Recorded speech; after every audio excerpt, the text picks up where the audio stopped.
them into the hands of the Philistines were 40 years. A certain man of Zorah, Manoah, from the clan of the Danites, had a wife who was fertile and remained childless. The angel of the Lord appeared to her and said, "You are fertile and childless, but you are going to conceive and have a son. Now see to it that you drink no wine or other fermented drink, that you do not eat anything unclean, because you will conceive and give birth to a son. No razor may be used on his head, because the boy is to be a Nazarite, set apart to God from birth, and he will bring deliverance of Israel from the hands of the Philistines." Then the woman went to her husband and told him, "A man of God came to me. He looked like an angel of God, very awesome. I didn't ask him where he came from, and he didn't tell me his name. But he said to me, 'You will conceive and give birth to a son. Now then, drink no wine or other fermented drink. Do not eat anything unclean, because the boy will be a Nazarite of God from birth until the day of his death.'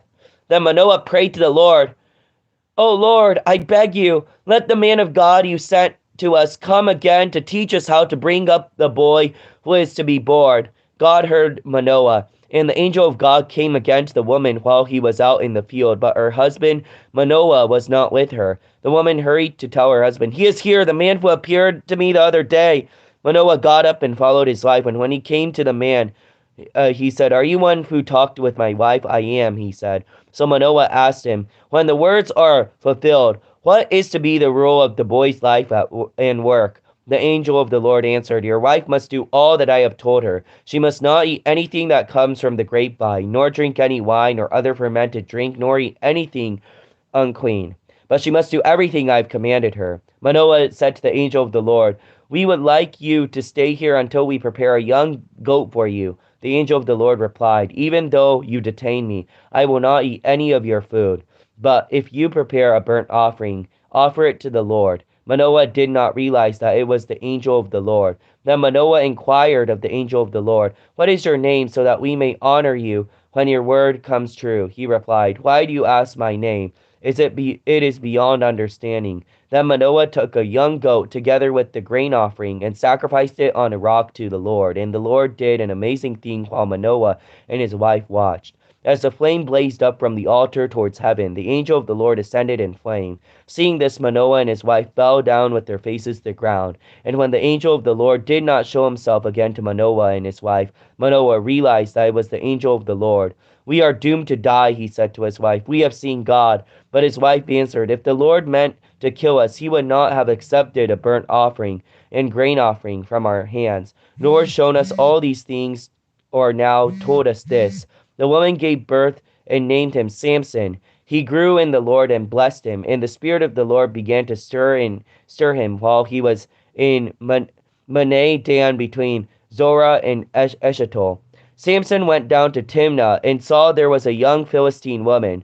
When he returned, he said to his father and mother, 'I have seen a Philistine woman in Timnah. Now get her for me as my wife.' His father and mother replied, 'Isn't there an acceptable woman among your relatives or among our people? Must you go to the uncircumcised Philistines to get a wife?' But Samson said to his father, 'Get her for me. She is right for me.' His parents did not know that this was the Lord, from the Lord, who was seeking an occasion to confront the Philistines, for at the time they were ruling over Israel. Samson went down to Timnah together with his father and mother. They approached the vineyards of Timnah, and suddenly a young lion came roaring towards him. The Spirit of the Lord came upon him in power, that he tore the lion apart with his bare hands, that he might have torn a young goat. But he told neither his father nor his mother what he had done. Then he went down and talked with the woman, and he liked her. Sometime later he went back to marry her. He turned aside to look for the lion's carcass, and it was a swarm of bees and some honey, which he scooped out with his hands and ate as he went along. When he rejoined his parents, he gave them some, and they too ate it. But he did not tell them that he had taken the honey from a lion's carcass. Now his father went down to see the woman, and Samson made a feast there, and it was customary for bridegrooms. When he appeared, he was given 30 companions. 'Let me tell you a riddle,' Samson said to them. 'If you can give me an answer with 7 days of the feast, I will give you 30 linen garments and 30 set of clothes. If you can't tell me the answer, you must give me 30 linen garments and 30 sets of clothes.' 'Tell us the riddle,' they said. hear about it, he replied. Out of an eater something to eat, out of the strong something sweet. For 3 days they could not give an answer. On the fourth day they said to Samson's wife, Could your husband into coax your husband into explaining the riddle for us, or we will burn you and your father's household to death.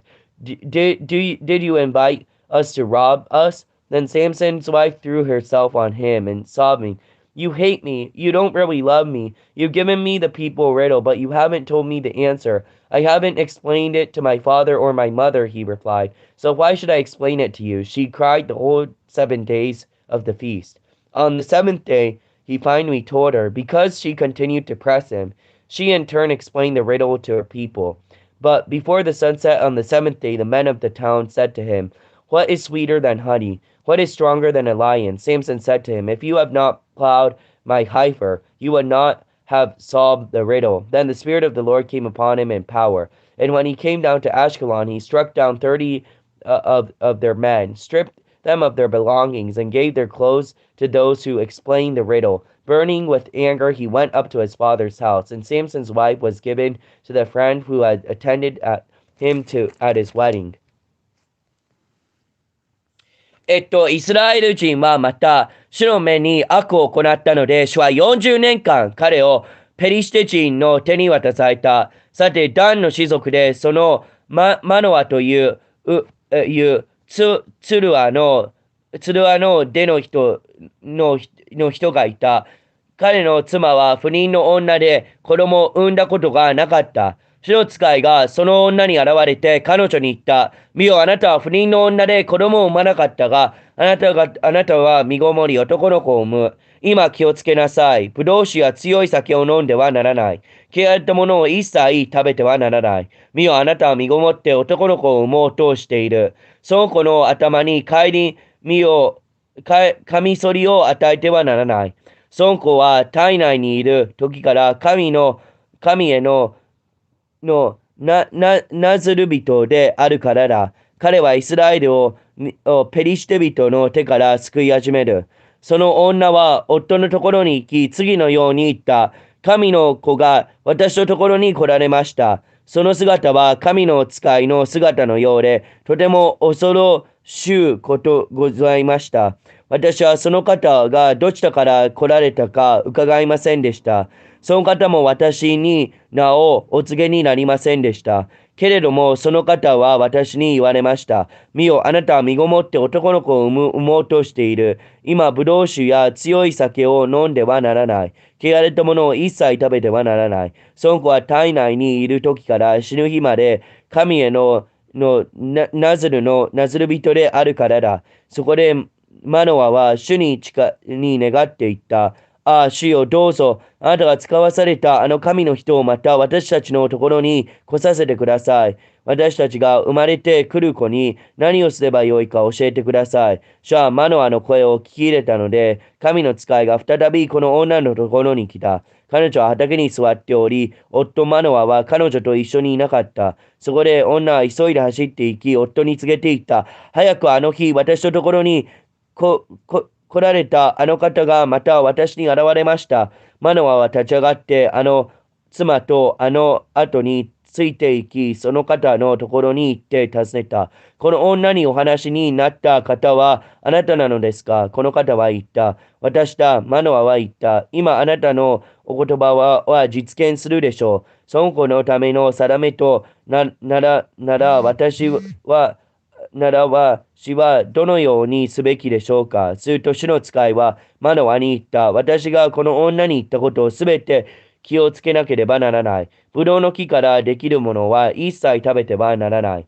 ブドウ酒や強い酒を飲んでもならない。汚れたものは一切食べてはならない。私が彼女に命令したことは皆守らなければならない。マノアは主の使いに言った。私たちにあなたをお引き止めできますか？あなたはあなたのために小ヤギを料理したいのですか？すると主の使いはマノアに言った。たとえあなたが私を引き止めても、私はあなたの食物は食べない。もし全焼の生贄を捧げたなら、それは主に捧げなさい。マノアはその方が主の使いであることを知らなかったのである。そこで主はマノアの使いに言った。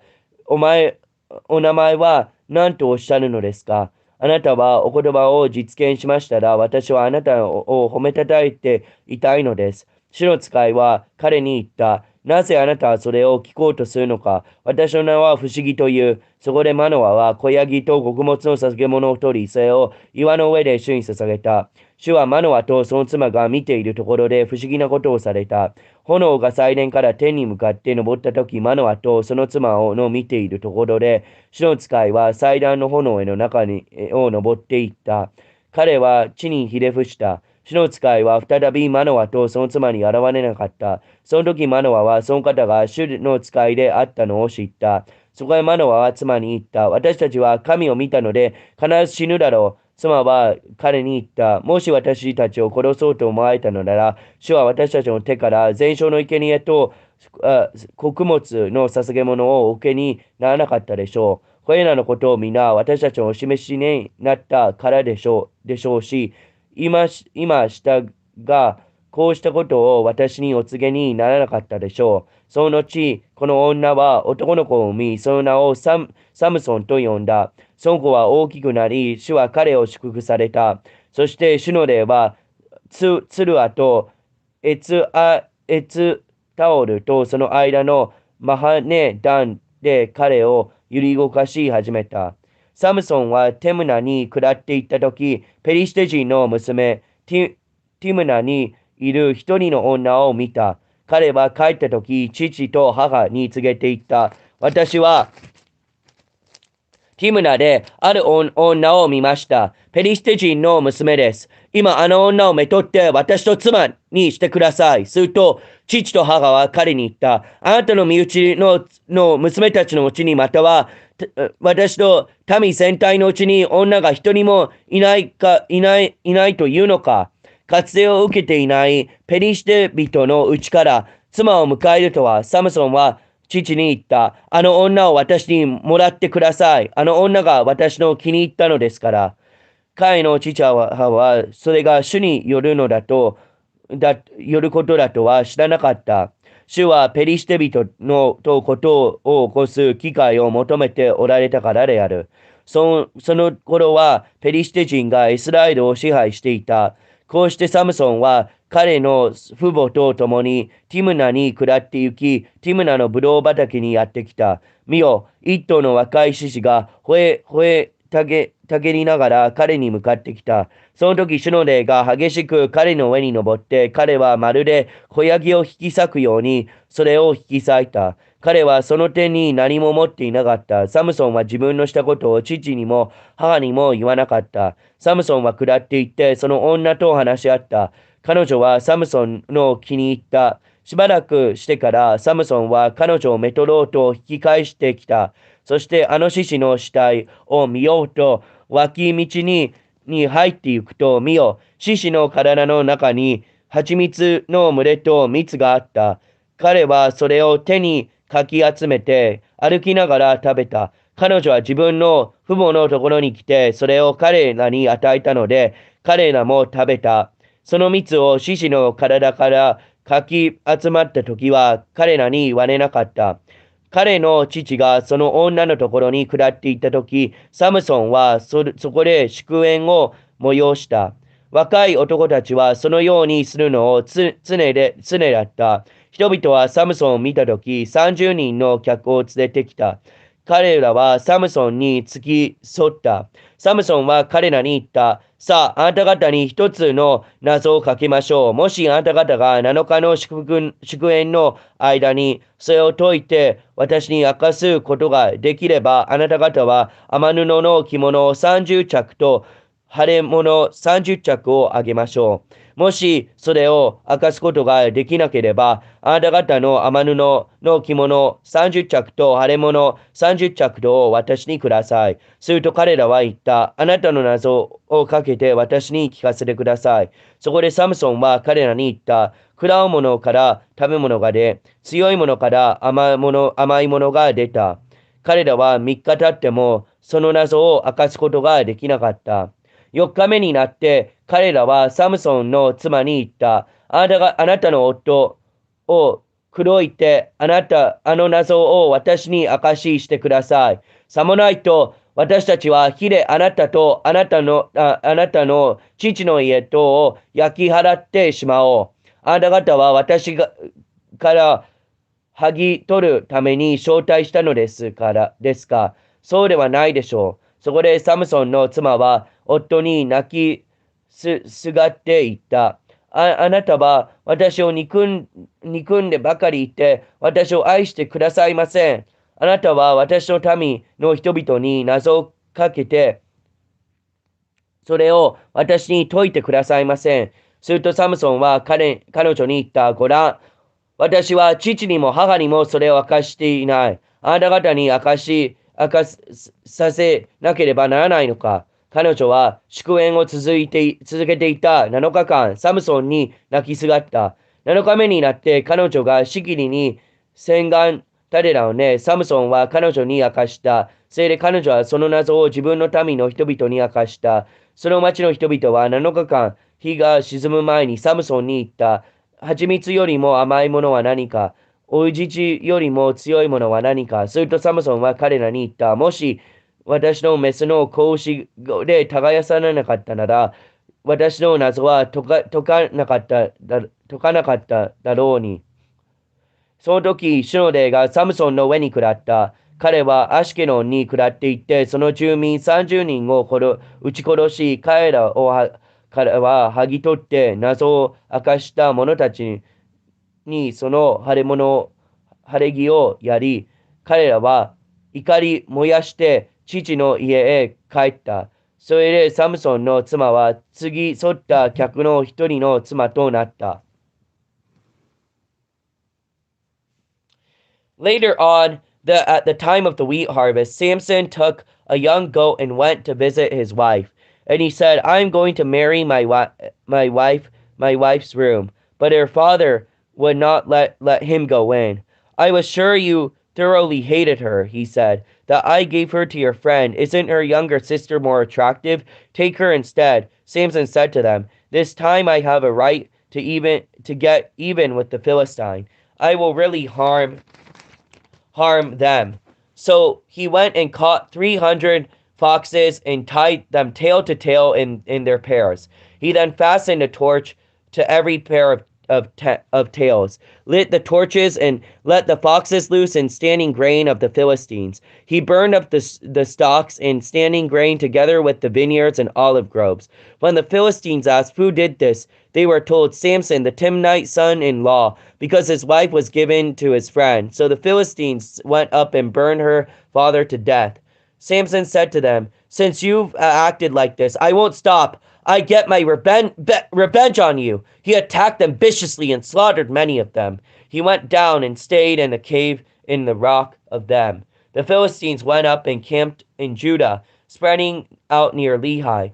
And the men of Judah asked, "Why have you come to fight us?" "We have come to take Samson the prisoner," they answered, "to do to him as he did to us." Then 10,000 men from Judah went down to the cave in the rock of Etam and said to Samson, "Didn't you realize that the Philistines are rulers over us?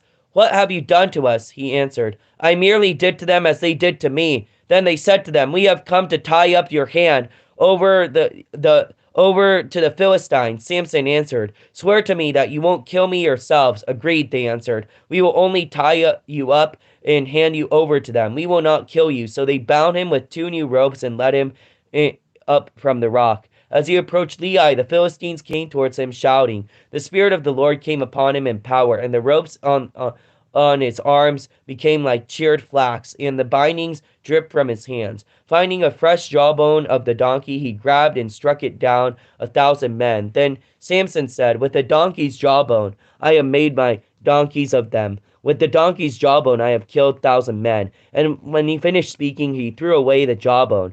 And the place he called Remna Lehi, because he was very thirsty, and he cried out to the Lord, "You have given your servant your great victory. I must now die of thirst and fall into the hands of the uncircumcised." Then God opened the hollow place in Lehi, and water came out of it. When Samson drank it, his strength returned, and he revived. So the spring was called En Hakador, and it was still there in Lehi. Then Samson led Israel for 20 years in the days of the Philistines. One day Samson went to Gaza, where he saw a prostitute. He went to spend a night with her. The people of Gaza were told, "Samson is here." So they surrounded the place and lay in wait for him all night at the city gate. They made no move during the night, saying, "At dawn we will kill him." But Samson lay there only until the middle of the night. Then he got up and took hold of the doors of the city gate together with 2 posts, and tore them loose, bar and all. He lifted them to his shoulders and carried them to the top of the hill that faces Hebron. Sometime later he fell in love with a woman in the valley of Sorek, whose name was Delilah. The rulers of the Philistines went to her and said, "See if you can lure him into showing you the secret of his great strength, and how we could overpower him so that we might tie him and subdue him. Each one of us will give you 1,100 shekels of silver." So Delilah said to Samson, "Tell me the secret of your great strength and how you can be tied up and subdued." Samson answered her, "If anyone ties me with 7 fresh thongs that I have that have not been dried, all become as weak as the other man." The rulers of the Philistines brought her 7 fresh thongs that had been dried, and she tied him with them. When the men hidden in the room, she called him, "Samson, the Philistines are upon you." But he snapped the thongs as easily as the piece of string snaps when it comes to close to the flame. So the secret of his strength was not discovered. Then Delilah said to Samson, "You have made a fool of me. You lied to me. Come now, tell me how you can be tied." He said, "If anyone ties me securely with new ropes that have never been used, I'll become as weak as the other man." So Delilah took new ropes and tied him with them. Then, with men hidden in the room, she called to him, "Samson, the Philistines are upon you." But he snapped the ropes off his arms as if they were threads. And Delilah said to Samson, "Until now you have been making a fool of me and lying to me. Tell me how you could be tied." He replied, "If you weave the 7 braids of my head into the fabric on the loom, and tighten it with the pin, I'll become as weak as any other man." So while he was sleeping, Delilah took the 7 braids of his head and wove them into the fabric and tightened it with a pin. And again she called to him, "Samson, the Philistines are upon you." He awoke from his sleep and pulled up the pin and the loom with the fabric. She said to them, "How can you say I love you when you won't confide in me? This is the 3rd time you have made a fool of me and haven't told me the secret of your great strength." With such nagging she prodded him day by day until he was tired to death. So he told her everything. "No razor has ever been used on my head," he said, "because I have been a Nazarite set apart from God since birth. If my head were shaved, my strength would leave me, and I would become as weak as any other man." When Delilah saw that he told her everything, she sent the word to the Philistines, "Come back once more, as he had told me everything." So the rulers of the Philistines returned the silver in their heads. Having put him to sleep on her lap, she called the men to shave off the 7 braids of his hair. And so they began to subdue him, and his strength left him. And then he said, "Samson, the Philistines are upon you." And he awoke from his sleep and thought, "I'll go out as before and shake myself free." But he did not know the Lord had left him. The Philistines seized him and gouged out his eyes and took him down to Gaza. Binding him with bronze shackles, they set him to grinding in the prison. But the hair on his head began to grow again after it had been shaved. Now the rulers of the Philistines assembled to offer a great sacrifice to Dagon their god, and to celebrate, saying, "Our God has delivered Samson our enemy into our hands." When the people saw him, they praised their God, saying, "Our God has delivered our enemy into our hands, the one who laid waste our land and multiplied our slain." But while they were in high spirits, they shouted, "Bring out Samson to entertain us." So they called Samson out of the prison, and he performed for them. When they stood him among the pillars, Samson said to the servant who held his hand, "Put me where I feel the pillars support the temple, so that I may lean against them." Now the temple was crowded with men and women. All rulers of the Philistines was there. Paid on the roof were about 300 men and women watching Samson perform. When Samson prayed to the Lord, "O sovereign Lord, remember me. O God, please strengthen me just once more, and let me blow and get revenge on the Philistines for my 2 eyes." Then Samson reached towards the 2 central pillars on which the temple stood, bracing himself against them, his right hand on the one, and his left hand on the other. And Samson said, "Let me die with the Philistines." He pushed with all his might, and down came the temple and the rulers and all the people on it. Um,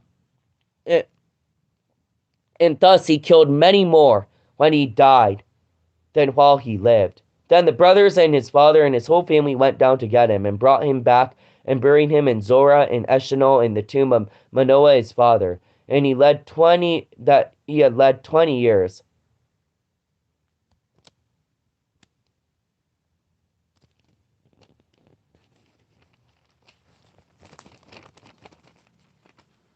しばらく従って小麦の借り入れの時に、サムソンは一匹の子ヤギを持って自分の妻を訪ね、私と妻の部屋に入りなさいと言ったが、父は入らせなかった。彼女は父に言った。私はあなたが本当にあなたの妻を嫌ったものと思って、あれをあなたの客の一人にやりました。あれの妹の方があれよりもされではありませんか。どうぞあれの代わりに妹をあなたのものとしてください。するとサムソンは彼らに言った。今度私がペリシテ人に害を加えても私には何の罪もない。それからサムソンは出て行ってジルガルの300匹を捕らえ、松明を取り、尾と尾のをつなぎ合わせて、二つの尾との間にそれを一つ松明を取り付け、その松明に火をつけ、そのジガルをペリシテ人の麦畑の中に放して、束ねを積んである麦から立ち穂をオリーブ畑に至るまでを焼かした。それでペリシテ人は言った。誰がこういうことをしたのか。また言った。テムネ人を婿、サムソンだ。あれが彼の妻を取り上げて客の一人にやったからだ。それでペリシテ人は登ってきて、彼女とその父を火で焼いた。するとサムソンは彼らに言った。あなた方がこういうことをするならば、私は必ずあなた方に復讐する。その後で私は手に引こう。そこでサムソンは彼らを取り引して激しく撃った。それからサムソンは下っていって、エタムの岩の脇目に住んだ。ペリシテ人が登ってきて、ユダに対して陣を敷き、レビを攻めたとき、ユダの人々は言った。なぜあなた方は私たちを攻め上ってきたのか。彼らは言った。我々はサムソンを縛って、彼が我々のしたように、彼にもしてやるために登ってきたのだ。そこでユダ人の3000人がエタムの岩の裂け目に下っていってサムソンに言った。あなたはペリシテ人が私たちの支配者であることを知らないのか。あなた方はどうしてこんなことをしてくれたのか。するとサムソンは彼らに言った。彼らが私にした通り私は彼らにしたのだ。彼らはサムソンに言った。私たちはあなたを縛りしてペリシテ人に手渡すために下ってきたのだ。サムソンは彼らに言った。あなた方は私を打ちからないと誓いなさい。すると彼らはサムソンに言った。決してしない。ただ、あなたにしっかり縛って彼らの手に渡すだけだ。私たちは決してあなたを殺さない。こうして彼らは2本の新しい杖で彼を縛り、その岩から彼を引き上がった。サムソンがレヒに来たとき、ペリシテ人は大声を上げて彼に近づいた。すると主の霊が激しく彼の上に下り、彼の腕にかかってきた綱は火のついた雨布のようになって、そのわかめが手から溶け落ちた。サムソンは新しいロバの顎骨を見つけ、彼らを差し伸べてそれを取り、それで3000人を撃ち殺した。そしてサムソンは言った。ロバの顎で山と積み上げた。ロバの顎で1000人を撃ち殺した。こう言い終わったとき、彼はその顎骨を投げ捨てた。彼はその場所をラムネレヒと名付けた。その時彼は広く乾き覚え、主に呼び求めていった。あなたはしぼめの手、この大きな救いを与えられました。しかし今、喉が渇いて死にそうで無活性の者どもの手に落ちようとしています。すると神はレヒにあるぼったところを裂かれ、そこから水が出た。サムソンは水を飲んで元気を回復して生き返った。それゆえ名は箱根と呼ばれた。それは今日もレヒにある。こうしてサムソンはペリシテ人の時代に20年の間イスラエルを裁いた。サムソンはガザへ行った時、そこで一人の遊女を見つけ、彼女のところに入った。その時サムソンがここにやってきたとガザの人々に告げるものがあったので、彼らはサムソンを取り囲み、町の門の一番中、彼を待ち伏せた。そして明け方まで待ち、彼を殺そうと言いながら、一番中なりを潜めた。しかしサムソンは真夜中中まで寝て、真夜中中に起き上がり、町の門の扉と2本の門柱を掴んで、カンネギとそのことを引き抜き、それを肩に担いで、ヘブロンに面する山の頂へ進んでいった。その後サムソンはソレクの谷にいる一人の女を愛した。彼女の名はデリナと言った。するとペリシテ人の領主たちが彼女のところに来て、彼女に言った。サムソンを口説いて、彼の強い力がどこにあるのか。またどうして私たちが彼に勝ち、彼を縛り上げて苦しめることができるのか見つけなさい。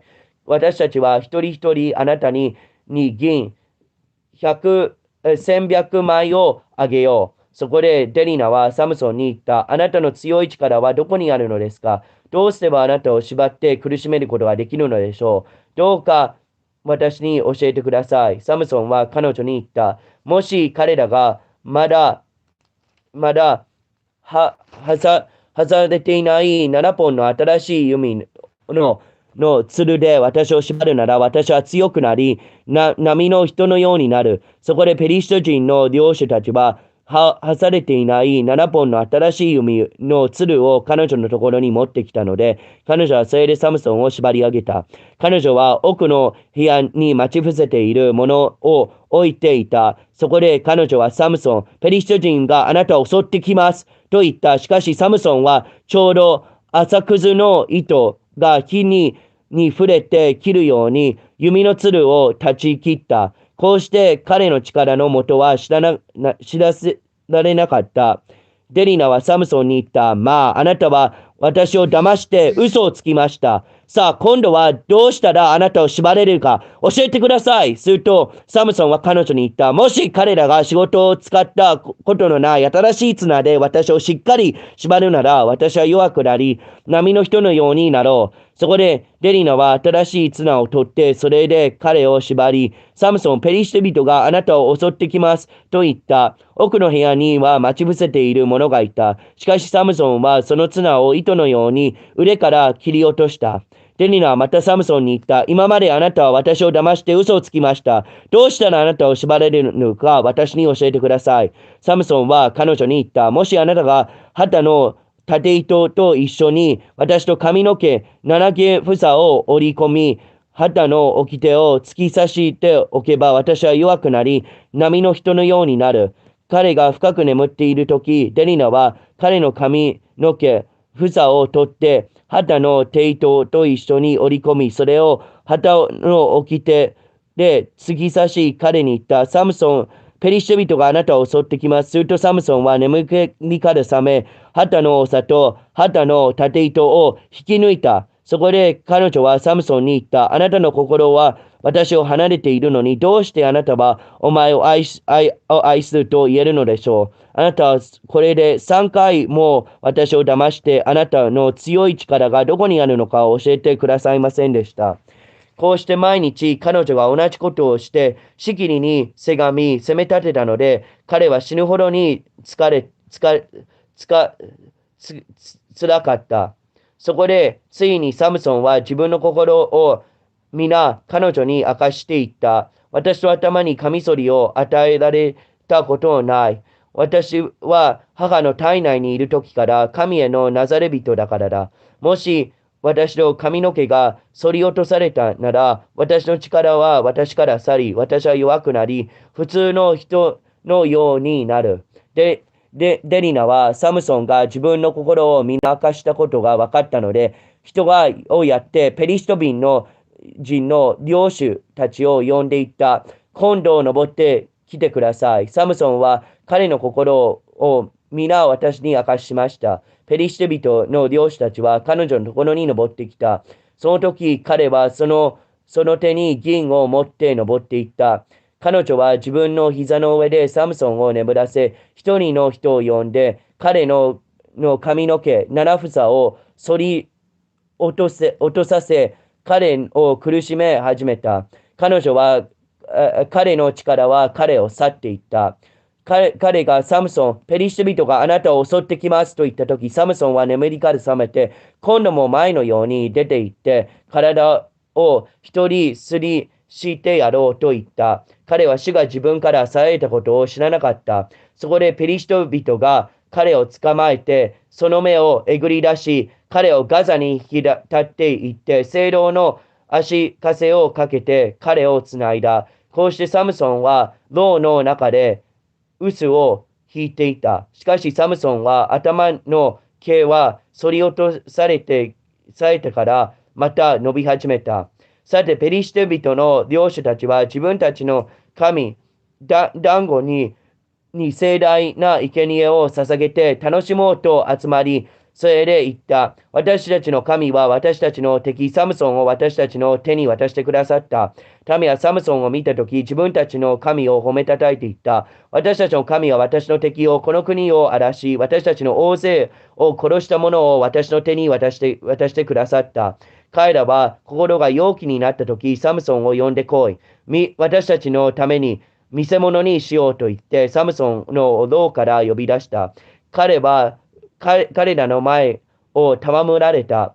彼らがサムソンの柱の間に立たせたとき、サムソンは自分の手を固く握っている若者に言った。私の手を離して、この宮を支えている柱に割らせ、それに寄りかからせてくれ。宮は男のや女でいっぱいであった。ペリシテ人の漁師たちも皆そこにいた。屋上にも約3000人の男女がいて、サムソンを演技するのを見ていた。サムソンは主に呼ばわって、神、主よ、どうぞ私を御心に留めてください。ああ、神よ、どうぞこの時、一時でも私を強めてください。私の二つの目のためにもう一度ペリシテ人に復讐したいのです。そしてサムソンは宮を支えている2本の中柱を、1本は右の手に、1本は左の手に抱え、それを寄りかかった。そしてサムソンはペリシテ人と一緒に死のうと言って力を込めてそれを引いた。すると宮はその中にいた領主たちと民全体との上に落ちた。そこでサムソンが死ぬとき殺した者は彼が生きている間に殺した者よりも多かった。精霊、彼の身内の者や父の家族の者たちは皆下ってきて、彼を引き取り、ティムナとエツタルオとの間にいる父、マノアの墓に彼を運んで行って葬った。サムソンは20年の間、イスラエルを裁いた。